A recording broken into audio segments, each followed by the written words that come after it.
Samantala, nagsasagawa ang Commission on Elections ng investigasyon kaugnay sa alegasyon ni Senador Bongbong Marcos na may nakialam umano sa script at transparency server.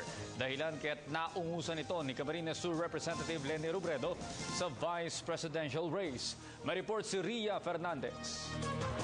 Iniimbestigahan ng Commission on Elections ang alegasyon ng kampo ni Senador Bongbong Marcos na pinakailaman ng script ng transparency server dahilan kaya't biglang naungusan si Marcos sa Vice Presidential race nang mahigpit nitong katunggaling si Camarines Sur Representative Leni Robredo. Sa off-cam interview sa isang IT personnel ng COMELEC, inamin nitong binago ng Smartmatic ang script ng transparency server. Pero paglilinaw niya, ito'y para lamang i-correct ang isang letra ng pangalan ng isang kandidato. Hinihintay ng COMELEC ang report mula sa Smartmatic para mas mabigyang linaw ang issue. Itinanggi naman ng Parish Pastoral Council for Responsible Voting o PPCRV na may kinalaman ito sa pagbabago ng script, habang kinwestiyon naman ng kampo ni Robredo ang alegasyon ni Marcos. Ayon sa tagapagsalita ni Robredo na si Georgina Hernandez, taliwas ang bintang ni Marcos sa papuring nakuha ng COMELEC mula sa foreign observers dahil sa pagdaraos ng pinakamalinis at pinakamabilis na halalan sa Pilipinas. Inuudyukan nito si Marcos na maghain ng formal na reklamo sa COMELEC.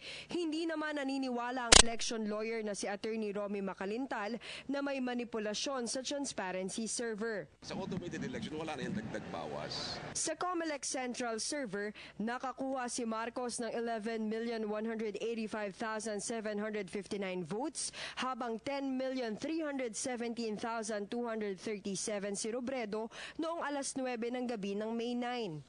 As of 3 a.m. ng May 10 naman, umakyat sa 13,332,605 ang bilang ng botong nakuha ni Robredo, habang 13,316,459 naman kay Marcos.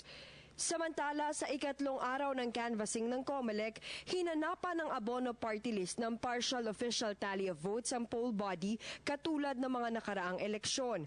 Wala pang konkretong tugon dito ang COMELEC. As of 11 a.m., 102 na certificate of canvass na ang nabalangkas. 166 ang kailangang i-canvass na COC ng COMELEC bago makapagproklama ng party list at 12 senador. Para sa Telebisyon ng Bayan, Ria Fernandez.